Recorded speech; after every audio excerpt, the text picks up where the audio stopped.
বলছিলাম আনাস রাদিয়াল্লাহু তাআলা থেকে বর্ণিত, তিনি বলেন রাসূল সাল্লাল্লাহু আলাইহি ওয়াসাল্লাম বলছেন, দাখালতুল জান্নাতাম ফাইযা আনা বিকাসরিন মিন যাহাবিন।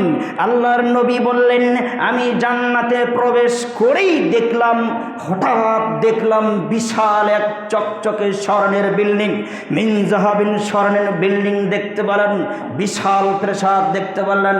আল্লাহর নবী সাল্লাল্লাহু আলাইহি ওয়াসাল্লাম বলছেন, ফাকুলতু লিমান হাদাল কাসরু, আমি জিজ্ঞাসা করলাম, বলো তো তোমরা এই বিশাল প্রাসাদ, সুন্দর চকচকে ঝকঝকে স্বর্ণের বিল্ডিংটি কার জন্য আল্লাহ তাআলা বরাদ্দ করেছেন? এত সুন্দর চাকচিক্য জান্নাত বিল্ডিং। আল্লাহর নবী সাল্লাল্লাহু আলাইহি ওয়াসাল্লাম যখন বললেন, তারা বললেন, ক্বালু লিশাব্বিন মিন কুরাইশিন, এটা হচ্ছে কুরাইশ বংশের এক যুবকের জন্য আল্লাহ তাআলা বরাদ্দ করেছেন। ফাযানানতু আন্নী আনা হুয়া, আল্লাহর নবী বলছেন যে আমি তো কুরাইশের একজন যুবক, আমি তো কুরাইশ বংশের। আল্লাহর নবী সাল্লাল্লাহু আলাইহি ওয়াসাল্লাম এই কথা বললেন, তারপরেও তিনি স্পষ্টভাবে তাদেরকে জিজ্ঞাসা করছেন, বলো তো তোমরা, ফাকুলতু মামানহু, ভালো করে একটু বলো তো, তোমরা স্পষ্ট করে বলো তো, আসলে এই বিল্ডিংটা কার জন্য আল্লাহ তাআলা রেডি করেছেন? যেই জান্নাতের বাহিরে এত সুন্দর, ভিতরে না জানি কত সুন্দর, আমার মন চাচ্ছে তার ভিতরে ঢোকার জন্য। আল্লাহর নবী সাল্লাল্লাহু আলাইহি ওয়াসাল্লাম বললেন, তোমরা স্পষ্ট করে বলো তো সেই যুবককে কুরাইশ বংশের। আল্লাহর নবী সাল্লাল্লাহু আলাইহি ওয়াসাল্লাম যখন বললেন, তখন তারা বললেন, ক্বালু লি উমর ইবনুল খাত্তাব রাদিয়াল্লাহু তাআলা আনহু, এই সুন্দর চকচকে ঝকঝকে বিল্ডিংটি হচ্ছে উমর রাদিয়াল্লাহু তাআলা আনহুর জন্য। বিশাল প্রাসাদ, এত বড় জান্নাত আল্লাহ তাআলা উমর রাদিয়াল্লাহু তাআলার জন্য রেডি করেছেন, এত সুন্দর। তখন আল্লাহর নবী বললেন, ফালাউলাইদা বালাগাতুল ফালাউলাইদা আলিম ফালাউলা মা আলিমতুম মিন গায়রাতিক। আল্লাহর নবী সাল্লাল্লাহু আলাইহি ওয়াসাল্লাম বললেন, উমর, তোমার আত্মমর্যাদা, তোমার সম্মান যদি আমার সাথে না থাকতো, তোমার আত্মমর্যাদা সম্মান যদি আমি না জানতাম, তোমার মর্যাদা সম্পর্কে যদি আমার জানা না থাকতো, লা দাখালতুহু, আমি এই জান্নাতে প্রবেশ করে দেখতাম যেই জান্নাতের বাহিরে এত সুন্দর, ভেতরে না জানি কত সুন্দর।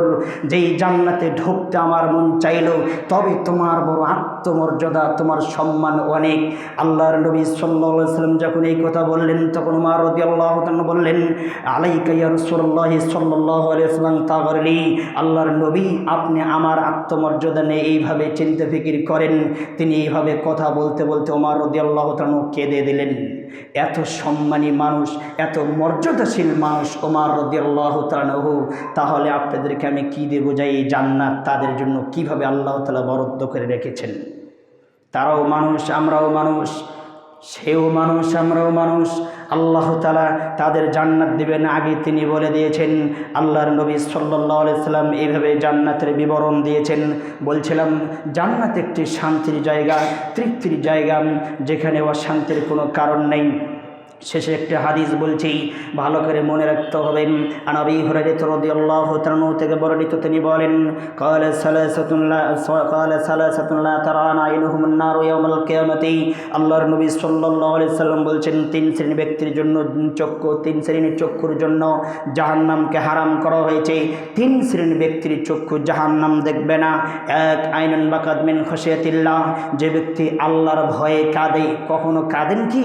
কখনো চিন্তা করেন কি মরণ দূর থেকে চলে গেছে, মরণ থেকে আপনি ভুলে গিয়েছেন, মরণের স্মরণ থেকে আপনি ভুলে গিয়েছেন, দুনিয়ার খেল তামাশা, বাড়ি গাড়ি, টাকা পয়সা, নাতি নাতনিলে ব্যস্ত হয়েছেন, সারাদিন খেলা তাপসামেলায় ব্যস্ত, দুনিয়ার সুখ শান্তি আরাম আয়েশ ভোগ বিলাস নিয়ে আপনি ভুলে গিয়েছেন পরকালকে।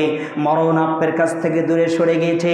আপনি গভীর রাত্রে উঠে কতটুকু আল্লাহর কাছে কাঁদেন, আল্লাহ তুমি বড় প্রতিপালক, তুমি বড় দয়ের সাগর, আল্লাহ তুমি একটু দয়া করো, আমাকে তুমি মাফ করো, আল্লাহ তুমি আমাকে জান্নাত দান করে। এইভাবে বলার সুযোগ হচ্ছে কি?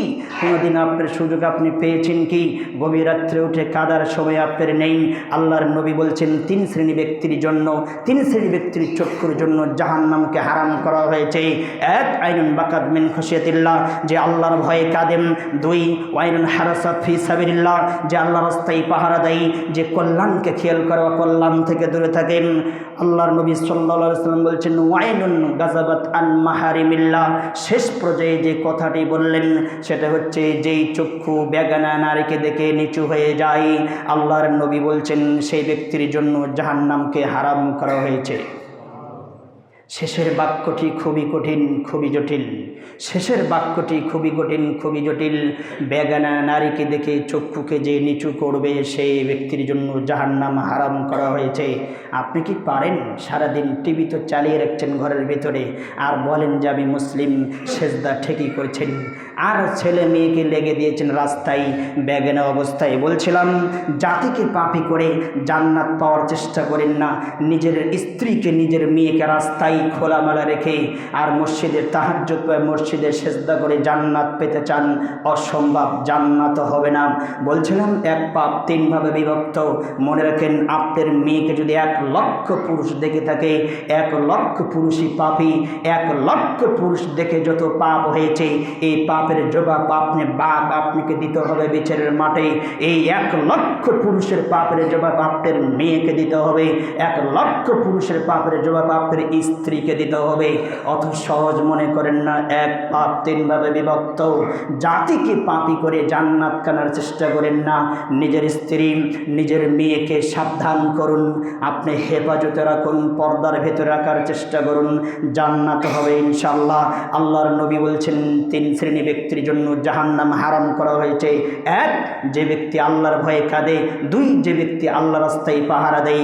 3, যে ব্যক্তি বেগানা নারীকে দেখে চক্ষু নিচু করে রাস্তায় চলে।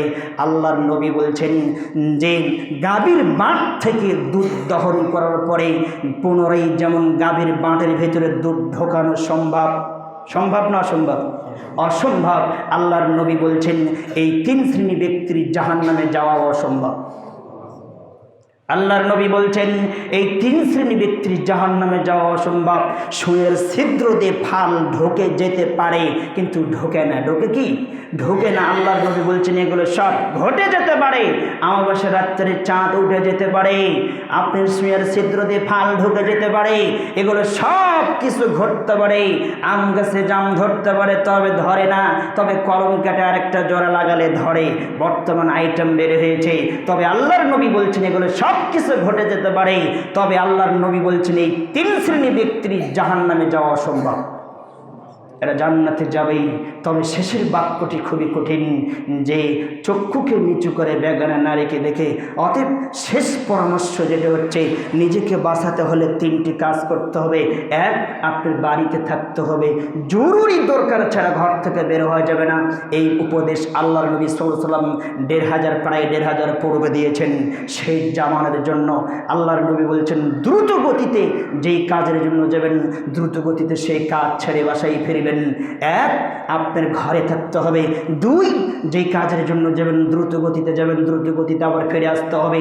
3, বাড়ি প্রশস্ত করুন, নিজের স্ত্রীকে, নিজের ছেলেকে, নিজের মেয়েকে ঘরের ভিতরে রাখুন, এরিয়া বড় করুন, বাউন্ডারি করে ঘরের ভিতরে রাখার চেষ্টা করুন। আর আপনার ঘর তো গরু গাড়ির রাস্তা।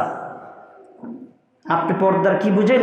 ইম্মরো রাস্তা, চতুর্দিকে রাস্তা, গরু গাড়ি যাবে, আপনার ঘোড়ার গাড়ি যাবে, সব গাড়ি যায় আপনার বাসার ভিতরে দিয়ে। আপনি পর্দার কি বুঝেন? শুধু জানেন যে আপনি সেজদা করবেন, কিছু টাকা আছে, মক্কা করে যে হজ করে আসবেন, আপনার হজ ওখানেই থাকবে, সেজদা এখানে থাকবেন। কিছুক্ষণ পরে চোখ বন্ধ করে দেখবেন জাহান্নামের চৌরাস্তায় যে হাওয়া লাড্ডু খাচ্ছে, এটাই দেখবেন, আর কিছুই নেই। বলছিলাম নিজেকে বাঁচার চেষ্টা করুন, নিজের পরিবারকে বাঁচানোর চেষ্টা করুন।